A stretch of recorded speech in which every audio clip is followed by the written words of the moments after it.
নমস্কাৰ মোৰ নাম শ্ৰী দিগন্ত বৰা মই দখলামহা উচ্চতৰ মাধ্যমিক বিদ্যালয়ৰ সহকাৰী শিক্ষক বৰ্তমান আমি সকলোৱে জানিছো যে গোটেই বিশ্বতে কোভিড-19 ভাইৰাছৰ সংক্ৰমণৰ দ্বাৰা যি মানে গোটেই ভাইৰাছে যি গ্ৰাস কৰি ৰাখিছে গোটেই পৃথিৱীখন আৰু সেই সন্ত্ৰাসৰ পৰা সকলো ভাৰতৰ লগতে আমাৰ অন্যান্য গোটেই সমূহ ৰাজ্যসমূহ এতিয়া লকডাউন অৱস্থাত আছে আৰু এই লকডাউন অৱস্থাত থকাৰ বাবে আমাৰ যি বিদ্যালয়সমূহ এতিয়া বন্ধ ৰখা হৈছে গোটেই বিদ্যালয়সমূহৰ ছাত্ৰ-ছাত্ৰীসকলক গতিকে খুব মানে তেওঁলোকৰ পাঠদান ব্যাহত হৈ থকাৰ বাবে বৰ্তমান আমাৰ কলিয়াবৰৰ এনজিঅ প্ৰজন্ম তাৰপিছত আমাৰ কলিয়াবৰ মহকুমা প্ৰশাসন আৰু কলিয়াবৰ শৈক্ষিক পৰিষদৰ ব্যৱস্থাপনাত ছাত্ৰ-ছাত্ৰীসকলক সকাহ দিবৰ কাৰণে পাঠ্যক্ৰমৰ এটি ব্যৱস্থা কৰা হৈছে অনলাইন পাঠ্যক্ৰম আৰু সেই অনলাইন পাঠ্যক্ৰমৰ বাবে আজি মোক আমন্ত্ৰণ কৰি আনিছে এটা ক্লাছ কৰিবৰ বাবে প্ৰথমতে মই আমাৰ এই যি কৰ্তৃপক্ষ সেই কৰ্তৃপক্ষলৈ প্ৰথমতে মই এনে এটা মহান কাম হাতত লোৱাৰ বাবে তেওঁলোকক শুভেচ্ছা জনাইছো আৰু লগতে তেখেতসকললৈ মোৰ সন্তুষ্টি প্ৰকাশ কৰিছো আৰু লগতে মোক এইকণ সুবিধা দিয়াৰ বাবে এইকণ সহায় কৰিবলৈ সুবিধা দিয়াৰ বাবে তেখেতসকলক অশেষ ধন্যবাদ জ্ঞাপন কৰিছো মৰমৰ ছাত্ৰ-ছাত্ৰীসকল আজি যি পাঠ্যক্ৰম তোমালোকক আগবঢ়াবলৈ ওলাইছো তাৰ প্ৰাক মুহূৰ্তত মই সকলো মৰমৰ নৱমমান শ্ৰেণীৰ ছাত্ৰ-ছাত্ৰীসকললৈ নৱবৰ্ষৰ শুভেচ্ছা জনাইছো আৰু লগতে নতুন অসমীয়া বৰ্ষৰ শুভেচ্ছা জনাইছো এতিয়া তোমালোকৰ হাফ ইয়াৰলিৰ চিলেবাছত থকা এটা পাঠ মই তোমালোকৰ লগত আলোচনা কৰিম সেই পাঠটো হ'ল তোমালোকৰ চতুৰ্থ অধ্যায় দুটা চলকযুক্ত ৰৈখিক সমীকৰণ এই দুটা চলকযুক্ত ৰৈখিক সমীকৰণৰ বিষয়ে আমি আজি আলোচনা কৰিম গতিকে তোমালোক সকলো ছাত্ৰ-ছাত্ৰীয়ে কিতাপৰ দুটা চলকযুক্ত ৰৈখিক সমীকৰণ পাঠটো উলিয়াই দিবা এতিয়া এই পাঠটোলৈ যোৱাৰ আগতে মই কিছু কথা আলোচনা কৰিছো ইতিমধ্যে তোমালোকে আগৰ যি ক্লাছ 8ম মান শ্ৰেণীত তাত তোমালোকে ৰৈখিক সমীকৰণৰ বিষয়ে পাইছিলা মই এটা উদাহৰণ দি দেখাইছো তোমালোকক ধৰা 3x + 4 = 0 3x + 4 = 0 এনেকুৱা ধৰণৰ এটা ৰৈখিক সমীকৰণ আমি এইটো ৰৈখিক সমীকৰণ বুলি কৈছো তোমালোকে জানা এইটো এটা বীজগণিতীয় ৰাশি বীজগণিতীয় ৰাশি সমান চিন দি প্ৰিণ্ট দিলে মানে এটা সমীকৰণ আৰু ইয়াত x টো হ'ল এটা ভেৰিয়েবল বা চলক তাৰ আগত 3 টো আছে এইটো হ'ল কি আমি সহগ বুলি কওঁ আৰু x ৰ ওপৰত ইয়াত একো লিখা নাই মানে ইয়াত 1 আছে অৰ্থাৎ ইয়াৰ ঘাত হ'ল 1 সো 1 ঘাতযুক্ত এটা আমি সমীকৰণ পাইছো এই 1 ঘাতযুক্ত সমীকৰণবিলাক তোমালোকে অষ্টম মান শ্ৰেণীত সমাধান কৰি আহিছা এতিয়া এনে ধৰণৰ সমীকৰণবিলাক সমাধান কৰোতে তোমালোকে মই কৰি দেখাই দিছো 3x = -4 + 4 -4 মানে x হৈ গ'ল -4/3 তে এনেকুৱা ধৰণৰ সমীকৰণবিলাকৰ সমাধান তোমালোকে কৰিছিলা মানে ইয়াত হ'ল x এটা ভেৰিয়েবল আছে মানে এটা চলক আৰু একক ঘাতযুক্ত এটা ভেৰিয়েবল থকা এনেকুৱা সমীকৰণৰ কাৰণে আমি x ৰ ভ্যালু এটা পাইছিলো অৰ্থাৎ ইয়াৰ এটা সমাধান আছে এনেকুৱা সমীকৰণৰ আমি অদ্বিতীয় সমাধান পাওঁ মানে মাত্ৰ এটা মূলহে আমি পাওঁ এনেকুৱা সমীকৰণৰ তোমালোকে গ্ৰাফিক্যাল ৰিপ্ৰেজেন্টেচন মানে লৈখিক প্ৰকাশ তোমালোকে কৰিছিলা লৈখিক প্ৰকাশ কৰোতে আমি ইয়াত ধৰা আমি সংখ্যা ৰেখা আঁকি পেলাই মূল বিন্দুৰ দুইফালে পজিটিভ আৰু নেগেটিভ আমি তেনেকৈ এইটো সংখ্যা আমি বহাব পাৰো মানে তেনেকৈ আমি লৈখিক প্ৰকাশ আমি অষ্টম মান শ্ৰেণীত কৰিছিলো এতিয়া আমি আলোচনা কৰিম এটা চলক নহয় দুটা চলকযুক্ত মানে আমি দুটা চলকলৈ কেতিয়া চাম বা দুটা চলকযুক্ত সমীকৰণ কোনবোৰ হ'ব কেনেকুৱা হ'ব গতিকে এইখিনি তোমালোকে আগতে প্ৰায় কথা এতিয়া আজি আমাৰ বিষয়বস্তু হ'ল দুটা চলকযুক্ত ৰৈখিক সমীকৰণ মানে two variable linear equation consisting two variable গতিকে এনেকুৱা ধৰণৰ যদি আমি সমীকৰণ কৰিবলৈ যাম তেনেকুৱা ক্ষেত্ৰত আমি দুটা চলকযুক্ত সমীকৰণ কৰিম মই কিতাপত থকা এটা উদাহৰণ দি দিছো ধৰা হ'ল এখন ক্ৰিকেট খেলত দুজন বেটসমেনে ধৰি ললো মুঠ ৰান কৰিলে 70 আৰু মুঠ 70 ৰান কৰিলে এতিয়া 70 ৰান যদি কৰে দুজন বেটসমেন আছে তো ইয়াত যদি আমাক কয় যে এটা সমীকৰণৰ সহায়ত প্ৰকাশ কৰে গতিকে 70 যেতিয়া মুঠ ৰান হ'ব আমাক যেতিয়া দুটা চলকযুক্ত সমীকৰণ আমি ইয়াত তৈয়াৰ কৰিবলৈ যাম তেতিয়া আমি কি কৰিব লাগিব দুইজন বেটসমেনৰ কাৰণে আমি এটা x ধৰি লম আৰু এটা y ধৰি লম আমি ধৰি ললো এজনৰ ৰান ধৰি ললো x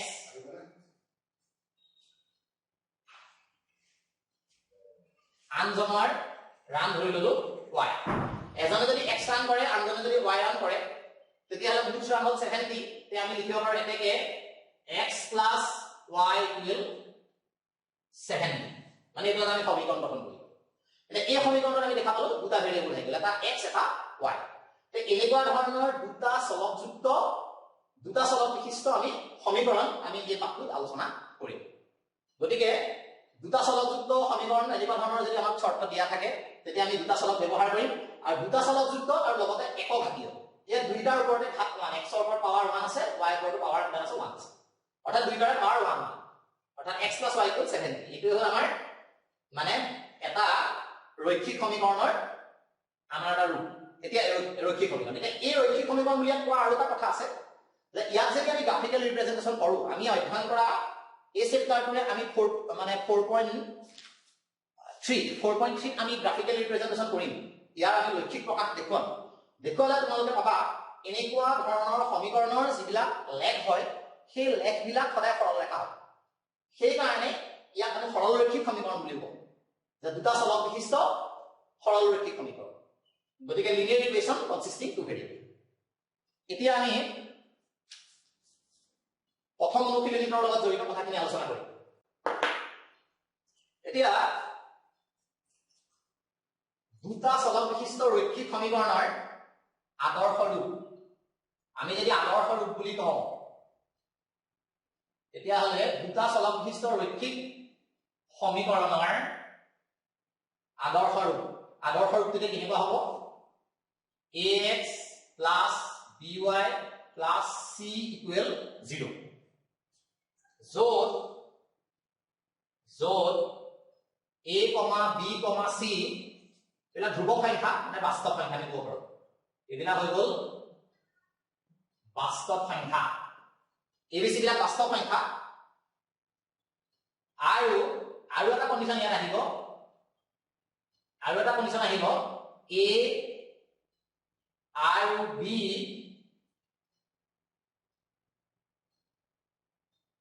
একে সময়তে শূন্য নহয় a আৰু b এই একে সময়তে শূন্য হ'ব নোৱাৰে ইয়াৰ কাৰণে যে আমাৰ মানে x আৰু y যেটো ভেৰিয়েবল গতিকে x আৰু y ভেৰিয়েবলৰ কোনোবা এটা মান থাকিবই লাগিব কোনোবা এটা 0 হ'ব পাৰে a ও 0 হ'ব পাৰে b ও 0 হ'ব পাৰে কিন্তু দুইটা একে সময়তে আমাৰ শূন্য হ'ব নোৱাৰে গতিকে এইটো হ'ল এটা দুটা চলক বিশিষ্ট ৰৈখিক সমীকৰণৰ আদৰ্শ ৰূপ এনেকুৱা ৰূপৰ যিমানবোৰ সমীকৰণ আছে সেই গোটেইবিলাক হ'ল দুটা চলকযুক্ত ৰৈখিক সমীকৰণ এতিয়া এই দুটা চলকযুক্ত ৰৈখিক সমীকৰণৰ আমি আদৰ্শ ৰূপটো পালো এতিয়া আমি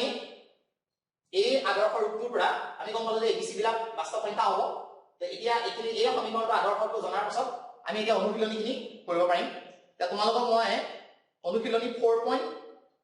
লৈ যাবলৈ আহ্বান জনাম অনুশীলনী তোমালোকক 4.1 লৈ যোৱা এতিয়া আমি অনুশীলনী অংক আৰম্ভ কৰিম ইতিমধ্যে আমি দৰকাৰী কথাখিনি আলোচনা কৰিছোৱে অনুশীলনীটো কৰিবৰ বাবে এতিয়া তোমালোকৰ অনুশীলনী 4.1 ৰ মই প্ৰথম প্ৰশ্নটো তোমালোকক দেখাই দিছো এক নম্বৰ প্ৰশ্নটো দিছে এখন টুকা বহীৰ দাম এটা কলমৰ দুগুণ এই উক্তিটো প্ৰকাশ হোৱাকৈ দুটা চলকযুক্ত এটা ৰৈখিক সমীকৰণ গঠন কৰিব লাগে এটো মাত্ৰ কেৱল সমীকৰণটো আমাক গঠন কৰিবলৈ দিছে গতিকে যেহেতু আমি কৈছিলো যে কেতিয়াবা কিছুমান শৰ্তত আমি কোনবিলাকত আমি মানে দুটা চলক ব্যৱহাৰ কৰিম এতিয়া ইয়াত দুটা সামগ্ৰী দি দিলে এখন টুকা বহী আৰু লগতে এটা কলম দুটা সামগ্ৰী গতিকে আমি ইয়াত দুটা চলক আমি ব্যৱহাৰ কৰিব পাৰিম গতিকে দুটা চলক ব্যৱহাৰ কৰোঁতে এখন টুকা বহী আমি ধৰি লওঁ ধৰো সমাধানটো কৰি দিছো ধৰো এখন টুকা বহীৰ মূল্য সমান x টকা ধৰি ললো আৰু এটা কলমৰ কথা কৈছে আৰু এটা কলমৰ মূল্য সমান y টকা আমি দুটা ভেৰিয়েবল ধৰি ললো টকা বহি ধৰি ললো x টকা আৰু কলমটোৰ মূল্য ধৰি ললো y টকা ইয়াত দুটা ভেৰিয়েবল আছে x আৰু y এতিয়া আমাৰ প্ৰশ্ন দিয়া আছে যে টকা বহিৰ দাম কলমৰ দামৰ দুগুণ তেতিয়ালে প্ৰশ্নটো আমি লিখিব পাৰো এতেকে টকা বহিৰ মূল্য মানে x সমান কলমৰ দামৰ দুগুণ কলমৰ মূল্য আছিল y গতিকে তাৰ দুগুণ মানে 2 পূৰণ কৰি মানে 2 * y মানে 2y গতিকে আমি পালো x = 2y মানে কলমৰ এখন টকা বহিৰ মূল্য x কলমৰ মূল্য y তাৰ সমান 2y তে ইয়াক আমি আমাক কৈছে সমীকৰণ গঠন কৰিব লাগে গতিকে সমীকৰণটো আমি আদৰ্শৰ ওপৰত লিখি দিব পাৰো গতিকে সমীকৰণটো যদি আদৰ্শৰ ওপৰত লিখিবলৈ যাওঁ গতিকে x ইকুৱেল হৈ গ'ল 2 y মানে 2y 2y টো যদি আমি এফালে পক্ষান্তৰ কৰো x 2y টো আমি এফালে ধনাত্মক হৈ আছে সমান চিহ্ন এফালে আনিলে আমাৰ নিগেটিভ মাইনাস চিহ্ন আহিব -2y পক্ষান্তৰ কৰিলো ইকুৱেল আমাৰ থাকিল 0 গতিকে এইটোৱে হ'ল আদৰ্শ ৰূপ মানে আমি যেটো কৈছিলো যে ax + by + c = 0 সেই ৰূপটো আমি প্ৰকাশ কৰিলো ইয়াত এটা কথা x থকা আৰু y থকা মানে ভেৰিয়েবল দুটা আছে কিন্তু c কনস্ট্যান্টটো ইয়াত নাই গতিকে x + 2y = 0 গতিকে এইটোৱে হ'ল আমাৰ গঠন কৰিবলগীয়া ৰৈখিক সমীকৰণ গতিকে আমাৰ ৰৈখিক সমীকৰণটো গঠন কৰিব দিছিলে এইটোৱে হ'ল আমাৰ গঠন কৰিবলগীয়া ৰৈখিক সমীকৰণ এক নম্বৰৰ সমাধান ইমানেই দুই নম্বৰ দিয়া আছে তলৰ ৰৈখিক সমীকৰণ বিলাকত ax + by + c = ইমান আৰ্হিত প্ৰকাশ কৰা আৰু প্ৰতিটো ক্ষেত্ৰতে a b c মান উলিয়াব লাগে a b c বিলাক আমি উলিয়াব লাগে গতিকে দুই নম্বৰৰ এটা মই এবাৰ দেখাই দিছো দুই নম্বৰ প্ৰথমটো কৰিছো মই দুই নম্বৰৰ 1 টো দিয়া আছে 2x + 3y = 2x + 3y = 9.35 5 ৰ বাৰ আছে এটো সমীকৰণ আমাৰ দিয়া আছে এতিয়া ইয়াত আমাক প্ৰশ্ন কৈছে ইয়াক আমি ax + by + c = 0 আৰু হেতু প্ৰকাশ কৰিব লাগিব আৰু লগতে abc বিলাক উলিয়াব লাগিব গতিকে প্ৰথমতে আমি ইয়াৰ সমাধান কৰিবলৈ যাওঁতে ইয়াৰ সমাধান সমীকৰণটো প্ৰথমতে আমি লিখি ললো দিয়া আছে এবাৰ আমি সমীকৰণটো লিখি ললো 2x + 3y = 9.35 5 বাৰ এতিয়া আদৰ্শ ৰূপত আমাৰ ফালে প্ৰথমতে x থাকে x টো আছে 2x + 3y পাবিলো কনস্ট্যান্ট ধ্ৰুবক সংখ্যাটো আমি এফালে লৈ আহিলো আহাৰ লগে লগে চিন সলনি হ'ব পক্ষান্তৰ কৰিলো মাইনাস আহিল 9.35 ইকুৱেল আমাৰ হৈ গ'ল 0 গতিকে এইটোৱে হ'ল আমাৰ ax + by + c = 0 এইটো হ'ল আমাৰ আৰ্হি মানে ax + by + c = 0 আৰ্হি প্ৰকাশ কৰিব দিছিলে গতিকে এইটো আমি আৰ্হি প্ৰকাশ কৰিলো এইটোৱে হ'ল আমাৰ আৰ্হি ইয়াৰ কন্ডিশন নম্বৰ 1 তে এক নম্বৰ যেটো সমীকৰণ এইটো সমীকৰণে হ'ল আমাৰ আদৰ্শ ৰূপ লগতে কৈছে আদৰ্শ আৰ্হি প্ৰকাশ কৰাৰ পাছত কৈছে প্ৰতিটো ক্ষেত্ৰত abc উলিয়াব লাগিব গতিকে এক নং সমীকৰণ এতিয়া আমি ax + by + c = 0 0ৰ লগত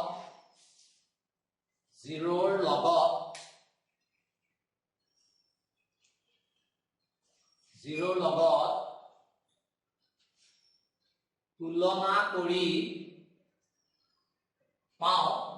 এতিয়া ইয়াক যদি আমি ax + by + c = 0 ধৰ আদৰ্শ ৰূপ তাৰ লগত আমি ইয়াক তুলনা কৰিম মানে আদৰ্শ ৰূপ আমি নিলু ইয়াৰ পিছত আমি ইয়াৰ লগত তুলনা কৰিলে চাও x ৰ আগত আমাৰ a আছে x ভেৰিয়েবলৰ আগৰ কোএফিচিয়েন্ট মানে সহগ হ'ল a তে ইয়াত x ৰ আগত 2 আছে গতিকে আমি অকল a মানে 2 তুলনা কৰিলো গতিকে a = 2 কমা তেনেকৈ y আগত b আছে ইয়াত y আগত 3 আছে গতিকে ইয়াৰ পৰা আমি উলিয়াই ললো b = হৈ গ'ল 3 কমা কনস্ট্যান্ট c ৰ ভাগ ইয়াত আছে -9.35 35 ৰ বাৰ আছে গতিকে আমাৰ c মানে হৈ গ'ল -9.35 5 ৰ বাৰ গতিকে এইকেইটা হ'ল abc গতিকে আমাৰ অংকটো কৰিবলৈ সমাধান কৰিবলৈ যাওঁতে আমি কি কৰিলো যে প্ৰথমতে আমি আদৰ্শৰ ওপৰলৈ নি ললো আৰু লগতে তাৰ পৰা আমি ax + by + c ৰ লগত তুলনা কৰি abc এটা উলিয়াই দিলো এইটো হ'ল কৰিবলগীয়া আমাৰ সমাধান মই 2 নম্বৰৰ 1 টো তোমালোকক কৰি দেখালো অলপ বেলেগ ধৰণৰ অংক কিছুমান আছে কেতিয়াবা এটা ভেৰিয়েবল থাকিব পাৰে তেতিয়া কি হ'ব তেনেকুৱা ধৰণৰ অংক মই কৰাই দিম চাই পেলাই এতিয়া 2 নম্বৰৰ তোমালোকক 2 নম্বৰৰ 4 টো কৰাই দিছো 4 টো ধৰ কনস্ট্যান্টটো দিয়া নাই এনেকুৱা ধৰণৰ অংক থাকিলে তোমালোকে কি কৰিবা 2 নম্বৰ 4 টো মই কৰাইছো তোমালোকে 2 নম্বৰৰ 4 টো চোৱা 2 নম্বৰ 4 টো দিয়া আছে x = 3y x = 3y এইটো লিখা আছে এতিয়া প্ৰথমতে আগৰ নিচিনা আমি সমাধান কৰিম এতিয়া সমাধান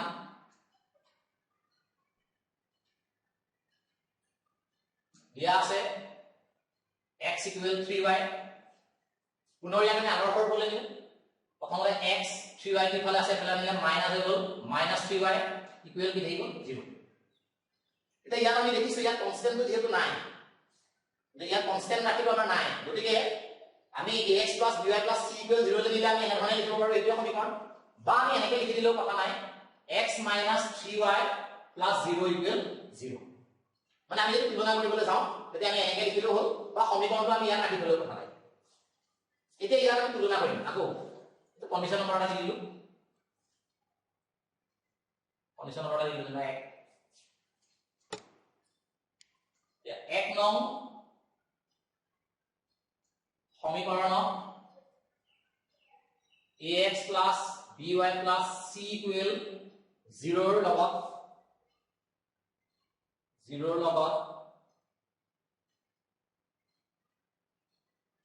তুলনা কৰি পাও আগৰ নিচিনা x ৰ আগত যেহেতু কি সহগ এক নাই মানে এটাৰ মান এটা থাকে গতিকে আমি x ৰ আগত a আছে গতিকে a মানে আমাৰ হৈ গল 1 কমা y আগত b আছে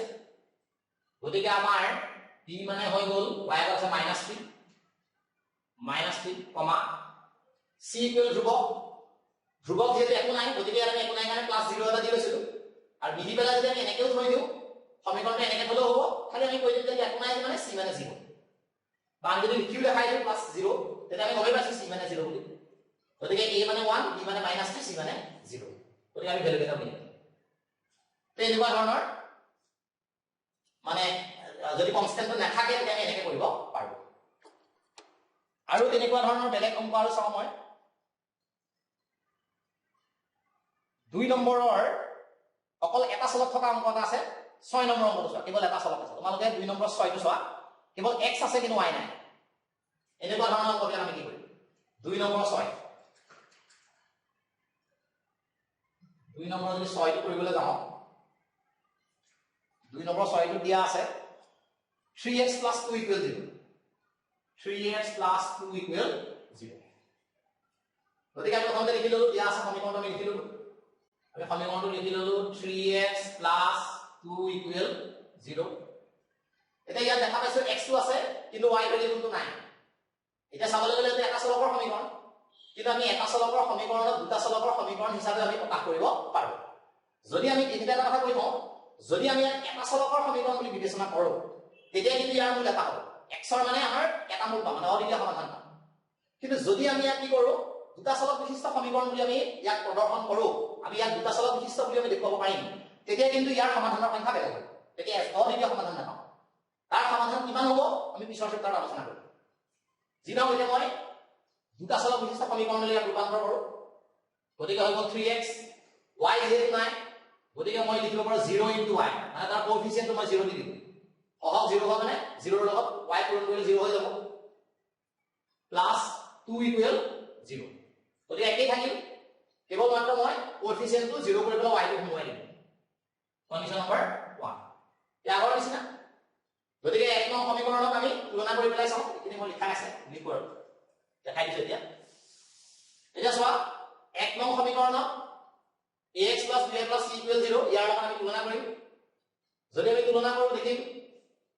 x ৰ লগত কোএফিচিয়েন্ট a আছে ইয়াত 3 আছে গতিকে a মানে হৈ গল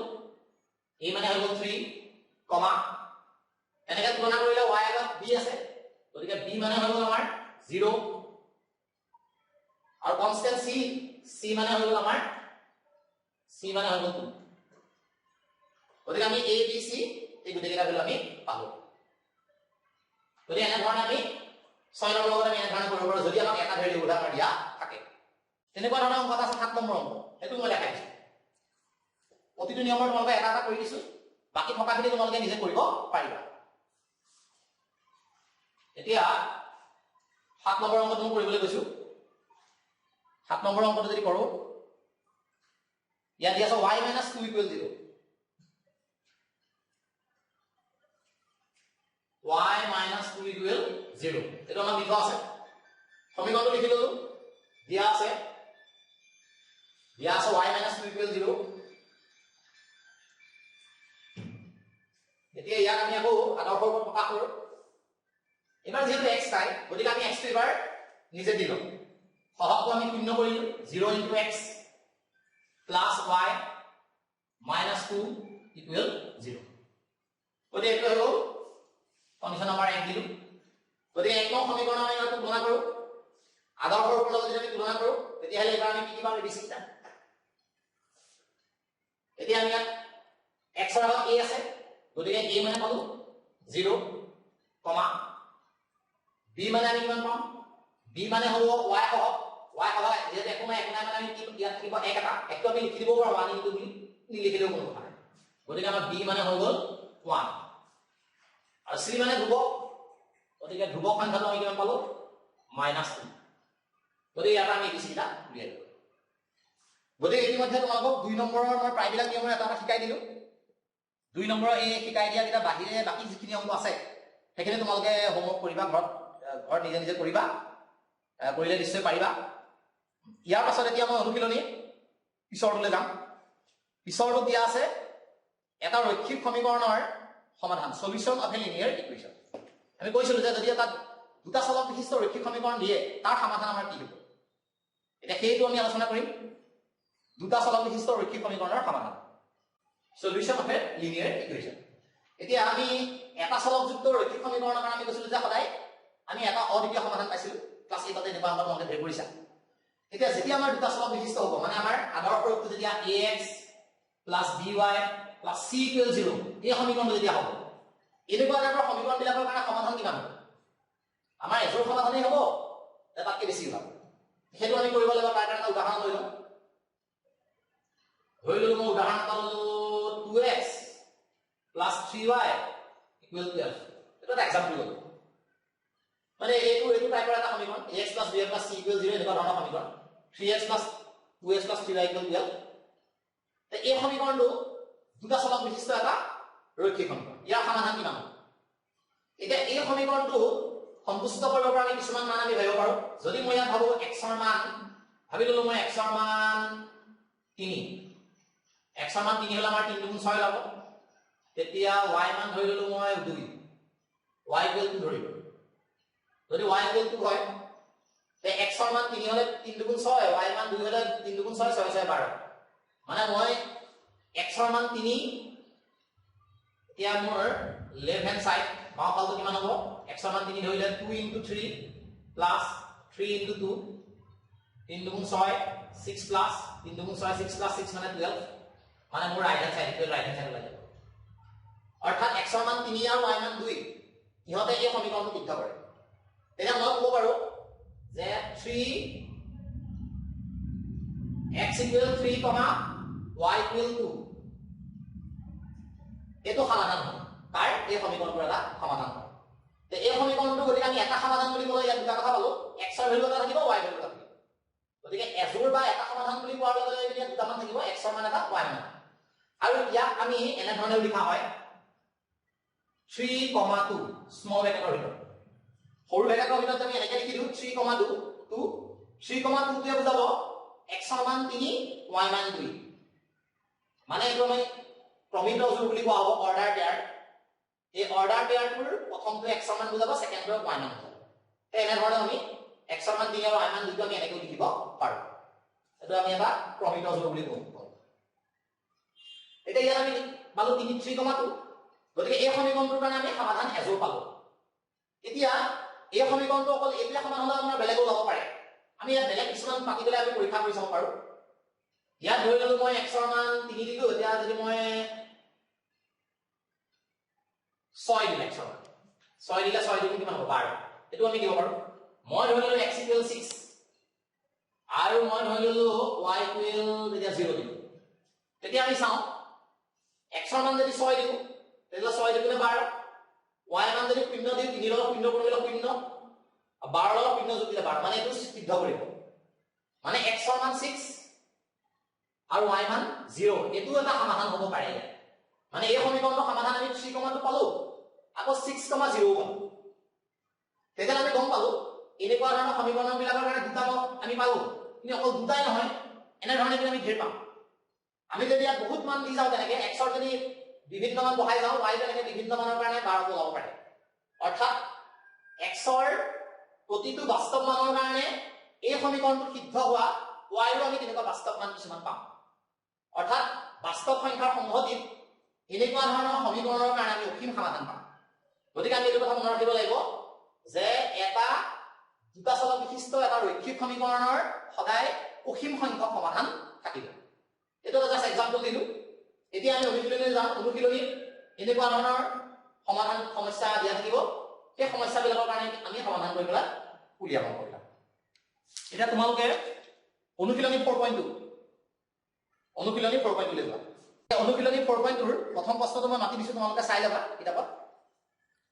তলত দিয়া সম্ভাৱ্য উত্তৰকেইটাৰ মাজৰ কোনটো সত্য আৰু কিয় ইয়াত কেৱল সুধিছে প্ৰশ্নটোত তিনটা এনসাৰ দি থোৱা আছে তাৰ পৰা আমি মানে বাছিব লাগে কোনটো সঁচা আৰু কিয় সঁচা এটা আমি ক'ব লাগে সমীকৰণ এটা দি থোৱা আছে y = 3x + 5 মই লিখি দিছো দেই জাস্ট y = দিয়া আছে 3x + 5 এতিয়া এখন y = দিয়া আছে 3x + 5 তাত এনসাৰ বিলাক দিয়া আছে এক নম্বৰটো দিয়া আছে এটা অদ্বিতীয় সমাধান আছে এটা অদ্বিতীয় সমাধান আছে দুই নম্বৰ শৰ্ত দিয়া আছে মাত্ৰ দুটা সমাধান আছে মাত্ৰ দুটা সমাধান আছে আৰু তিন নম্বৰটো দিয়া আছে অসীম সংখ্যক সমাধান আছে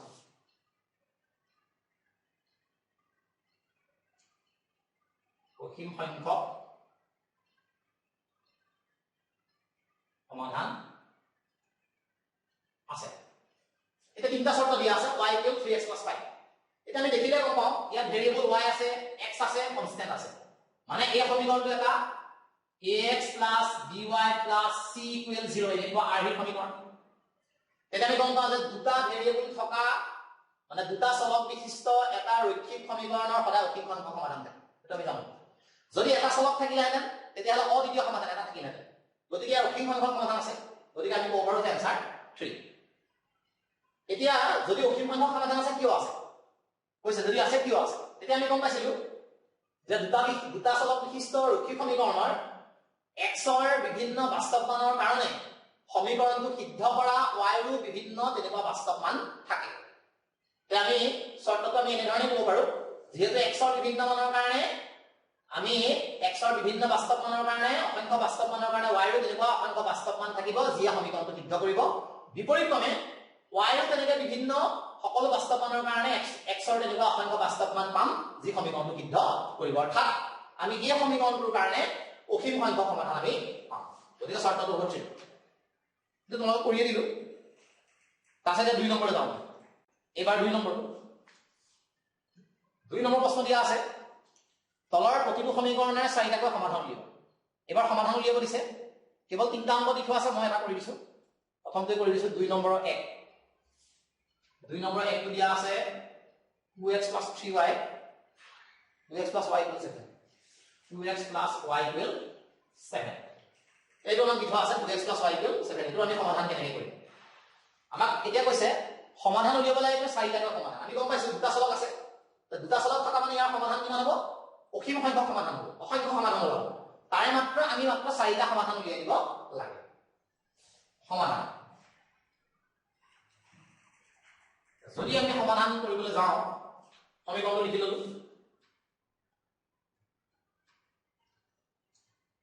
দিয়া আছে 2x + y = 7 লিখি ললো এটা সমাধান কৰিবলৈ যাওঁতে আমি এটা কাম কৰিব পাৰোঁ আমি প্ৰক্ষান্তৰ কৰি কোনোবা এটা ভেৰিয়েবল আমি ৰাখি ল'ব পাৰোঁ x বা y কোনোবা এটা ৰাখি ল'ব যদি মই x ৰাখো y ইফালে নিম যদি y ৰাখো x ইফালে নিম ধৰি ললো মই y ৰাখি দিলো তেতিয়া x ইফালে নিলে হ'ব 7 - y ৰাখি দিলো 7 - 2x মই y টো ৰাখি দিলো 2x টো প্লাস ইফালে গলে কি হ'ব মাইনাস প্ৰক্ষান্তৰ কৰি দিলো গতিকে y = হলো 7 - 2x তে y এৰ ৰাখব লাগে বলি কথা নাই তোমাকে x উলিয়াব পাৰা যদি x উলিয়াব তেতিয়া কি কৰিম y টো ফালে নিম y নিলে মাইনাস হ'ব আৰু 2x থাকিব এটা 2 ৰে ডিভাইড কৰি x টো আমি উলিয়াই ল'ব পাৰো এনেকে x উলিয়াই ল'লে হ'ব না এতিয়া আমি y উলিয়ালো y = 7 - 2x এতিয়া কন্ডিশন নম্বৰ আমি দিলো 1 এতিয়া এই সমীকৰণটো মই y উলিয়াই ল'লো উলিয়াই পেলাই এতিয়া যেহেতু চাৰিটোৰ সমাধান লাগে x ৰ বিভিন্ন মান পাতিম তাৰ মানে y বিভিন্ন মান পাম এইকিটা এটা কথা কৈ থওঁ এটো তোমালোকৰ কিতাপখনত নাই কিন্তু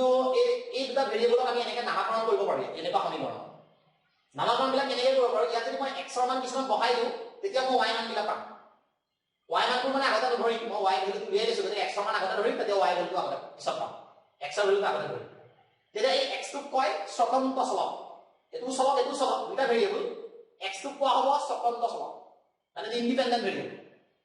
আৰু y টোক কোৱা হ'ব পৰতন্ত্ৰ চলক মানে ডিপেন্ডেন্ট ভেৰিয়েবল স্বতন্ত্ৰ পৰতন্ত্ৰ এনে ধৰণে নামকৰণ কৰা হয় নহয় আৰু যদি আমি x উলিয়ালো হয় তেতিয়া y ফালে গ'ল হয় তেতিয়া y স্বতন্ত্ৰ হ'ল আৰু y x পৰতন্ত্ৰ হ'ল তেনেকৈ এতিয়া x টো ইন্ডিপেন্ডেন্ট আৰু y is the dependent variable গতিকে এতিয়া মই ইয়াৰ সমাধান কৰিবলৈ যাওঁতে সমাধানবিলাক কৰি দেখাব পাৰো চাৰিটো সমাধান উলিয়াব দিছে গতিকে মই চাৰিটো সমাধান উলিয়াই লম x y হৈ গ'ল এতিয়া x ৰ মান কিমান পাম তোমালোকে অসুবিধা পালে কৰি চাব পাৰা মই কৰি দেখাই দিছো বাৰু এতিয়া যদি মই x = 1 ধৰো হইল কিবা আমি x ৰ বিভিন্ন বাস্তৱ মান পাম গতিকে আমি যি ইচ্ছা তাকে ধৰিব পাৰো মই x ৰ মান 1 ধৰিলো যদি x ৰ মান 1 ধৰো তেতিয়া x ৰ মান 1 ধৰিলে এক নম্বৰ সমীকৰণ 1 implies y = কিমান হ'ব 7 - 2x আছে গতিকে 2 into x ৰ মান কিমান ধৰিছো মই 1 গতিকে y = কিমান হ'ব 7 - 2 মানে 2 মানে y = হৈ গ'ল কিমান 5 মানে x ৰ মান মই যদি ইয়াত 1 ধৰিলো x ৰ মান 1 ধৰাৰ লগে লগে মই y ভ্যালু কিমান পালোগে 5 x ৰ মান 1 ধৰতে y ভ্যালু পালো 5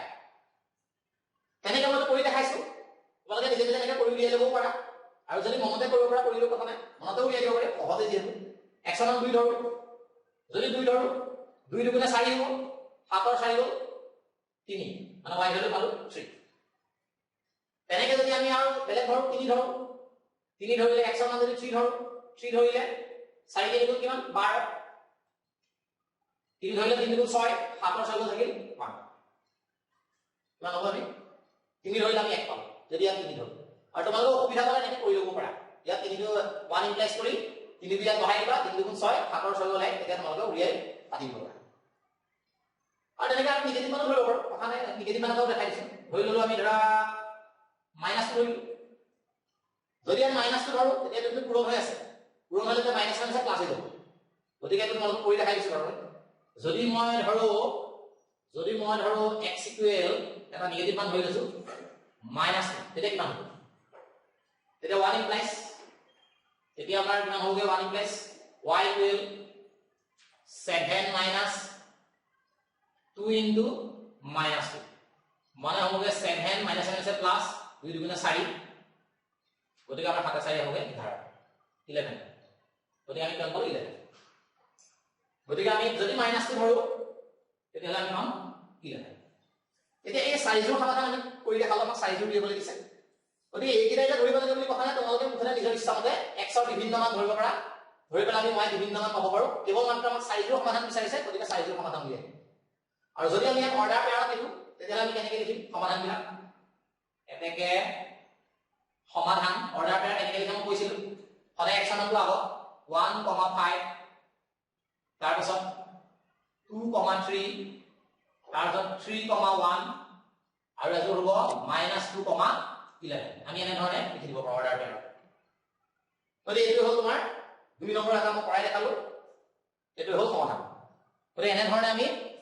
2 নম্বৰ অংকখিনি আমি এনেকৈ সমাধান কৰিব পাৰিম ইয়াত 4টাকৈ সমাধান উলিয়াব দিছে মই এটা কৰাই দেখালো বাকি যেটা তোমালোকে কৰিবা এবাৰ 3 নম্বৰ 4 নম্বৰ দুটা অংক আছে আৰু এটা কৰি শেষ কৰিম গতিকে 3 নম্বৰটো কৰি দিছো নম্বৰ 3 নম্বৰ দি আছে তলৰ কোনকেইটা ক্ৰমিক যুগল x - 2y = 4 ৰ সমাধান হয় আৰু কোনকেইটা নহয় এবাৰ আমাক এটা সমীকৰণ দি থোৱা আছে আৰু ক্ৰমিক যুগল দি থোৱা আছে কোনবিলাক হয় কোনবিলাক নহয় আমি পৰীক্ষা কৰিব লাগে 3 নম্বৰৰ প্ৰথমতে মই 1টো দেখাই দিছো 3 নম্বৰ 1 এবাৰ ক্ৰমিক যুগল বা ক্ৰমিক জোৰ এটো আমাক দি থোৱা আছে 0, 0,2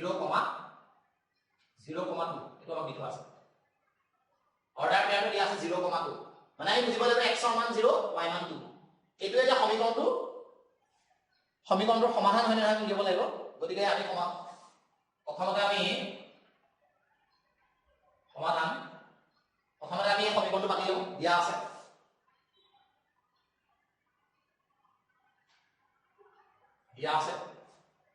সমীকৰণটো আমাক দিয়া আছে x - 2y = 4 x - 2y = 4 এটো আমাৰ সমীকৰণ দিটো আছে x - 2y = 4 এটো আমি কন্ডিশন নম্বৰ দি দিলো 1 এতিয়া এই ক্ৰমিক যুগটো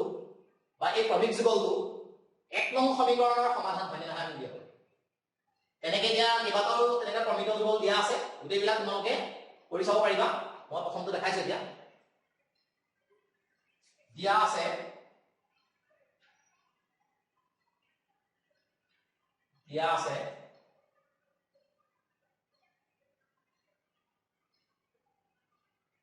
ক্ৰমিক যুগল 0,2 অৰ্থাৎ ক্ৰমিক যুগলটো আমি বুজি পাওঁ প্ৰথমটো তাৰ মান হ'ব x ৰ মান অৰ্থাৎ x = হ'ব 0 আৰু y = হ'ব 2 সদায় ক্ৰমিক যুগলটোৰ প্ৰথম স্থানাংকতে সদায় x ৰ মান বুজায় আৰু দ্বিতীয় স্থানাংকতে সদায় y মান বুজায় এতিয়া x ৰ মান আৰু y মান বিলাক আমি সমীকৰণত বহাম এতিয়া এক নং সমীকৰণত x আৰু y ভ্যালুটো আমি প্ৰথম বাও পক্ষত বহাই দিম এতিয়া বাও পক্ষ যদি ধৰি লওঁ x - 2y ধৰি ললো বাও পক্ষ তাত x ৰ মান আমাৰ 0 বহাই দিলো 0 - 2 * y মান দিয়া আছে 2 গতিকে 0 - 2 * 4 0 - 4 মানে আমাৰ হৈ গ'ল -4 এতিয়া আমি দেখা পালো 0 - আমাৰ লাষ্টত ওলালে বাও পক্ষটো -4 কিন্তু আমি দেখা পাইছো সোঁ পক্ষত আছে 4 মানে আমাৰ নট ইকুৱেল সোঁ পক্ষ মানে আমাৰ সোঁ পক্ষ নোলালো বাও পক্ষ ধৰি লৈছিল কিন্তু সোঁ পক্ষ নোলালো সোঁ পক্ষ 4 ওলাব লাগিছিল কিন্তু আমাৰ ওলাল -4 অৰ্থাৎ আমি ক'ব পাৰো যে x = 0 আৰু y = 2 এই মান দুটাই এক নং সমীকৰণটো মানে সিদ্ধ কৰা নাই তেতিয়াহ'লে আমি ক'ব পাৰো যে এই ক্ৰমিক যুগলটোৰ এক নং যেহেতু আমাৰ ৰাইট হ্যান্ড সাইড নোলালে তেতিয়াহ'লে আমি ক'ব পাৰো যে এই ক্ৰমিক যুগলটোৰ এক নং সমীকৰণৰ সমাধান নহয় আমি ক'ব পাৰো গতিকে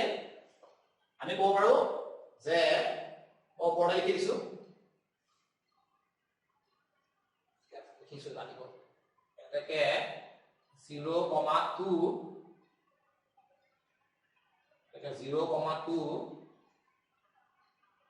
এক নং সমীকৰণৰ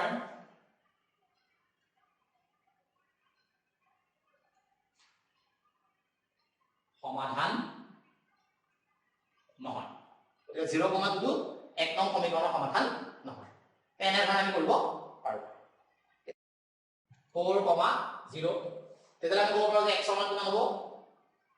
x ৰ মান 4 হ'ব y মান হ'ব এবাৰ 0 x ৰ মান 4 y মান 0 আকৌ আমি এটা বাও পক্ষত বহাই দিম বাও পক্ষত বহাই দিলে আমি আকৌ পৰীক্ষাটো কৰি চাওঁ পাতি ললো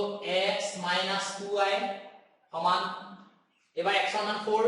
গতিকে 4 পাতিলো -2y 2 * y মান এবাৰ 0 গতিকে 4 - 2 0 0 4 বা 0 গলা 4 আমি দেখা পালো 4 ওলাইছে মানে আমি ক'ব পাৰো সমান সোঁ পক্ষ মানে এইবাৰ আমাৰ সোঁ পক্ষটো ওলাল আগৰবাৰ আমাৰ বাও পক্ষৰ সোঁ পক্ষ মিলা আছিল এবাৰ মিলিছে অৰ্থাৎ আমি ক'ব পাৰো যে x = 4 আৰু y = 0 ৰ মান কেইটাই এক নং সমীকৰণটো সিদ্ধ কৰে যেহেতু এক নং সমীকৰণটো সিদ্ধ কৰে তেতিয়াহ'লে আমি ক'ব পাৰো এতেকে আমাৰ আছিল 4,0 এই যিটো অৰ্ডাৰ পেয়াৰ সেইটো এক নং সমীকৰণৰ সমাধান এবাৰ হয় এনেকুৱা ধৰণৰ অংক তোমালোকে কৰিব পাৰিবা মই এটা হয় এটা নহয় দুটা অংক কৰি দিলো এতিয়া ইয়াত আৰু 5টা অংক আছে আৰু 3টা অংক তোমালোকৰ গৃহকৰ্মৰ বাবে দিয়া হ'ল তোমালোকে এইটো কৰিবা এতিয়া আৰু এটা 4 নম্বৰ অংক এটা আছে এইটো অনুশীলনী শেষ অংক এইটো মই তোমালোকক কৰাই দিছো x = 2 আৰু y = 1 সমীকৰণ 2x + 3y = k এৰ এটা সমাধান তেন্তে k এৰ মান নিৰ্ণয় কৰা এবাৰ আমাক সমীকৰণটো দিয়া আছে আৰু দুটা মানো দি থোৱা আছে আৰু সমাধান হয় বুলি কৈ দিছে আমি k উলিয়াব লাগে গতিকে এনেকুৱা অংকবিলাকক প্ৰথমতে আমাৰ যিকিটা ভ্যালু দি থোৱা আছে লিখি লম আৰু সমীকৰণটো লিখি লম 4 নম্বৰটো কৰি দিম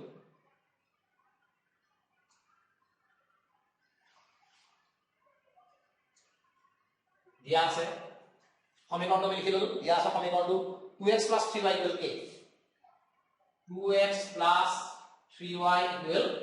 k এতিয়া এই 2x + 3y = k এই সমীকৰণটো আমাক দিয়া আছে আমি এটো কন্ডিশন নাম্বাৰ দি দিলো 1 এক নম্বৰ সমীকৰণ আৰু লগতে এক নম্বৰ সমীকৰণৰ যিকিটা সমাধান সেই সমাধান কেইটা দিয়া আছে x = 2 আৰু y = 1 আৰু দিয়া আছে এক নং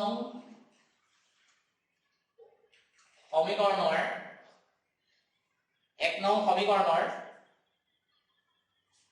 এটা সমাধান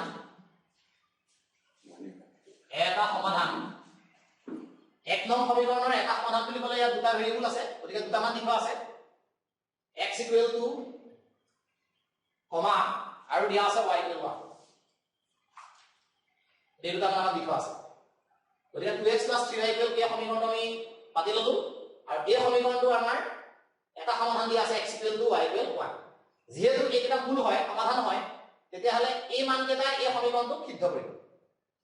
গতিকে আমি কি কৰিব পাৰিম x ৰ মান আৰু y মানটো এই সমীকৰণটোত আমি বহাই দিলে কি আমাৰ ওলাব বা নিৰ্ণয় হ'ব therefore one implies এক নম্বৰ সমীকৰণটো পাতিছো 2x আমাৰ লিখি লৈছো বাৰু 2x + 3y = k বহাই দিম এতিয়া 2 * x ৰ মান আমাৰ হ'ল 2 প্লাস 3 * y মান আমাৰ দিয়া আছে 1 ইকুৱেল হৈ গ'ল k या 2 লগত 2 গুণ কৰিলে 2 দুগুণে 4 3 গুণে 3 ইকুৱেল হৈ গ'ল k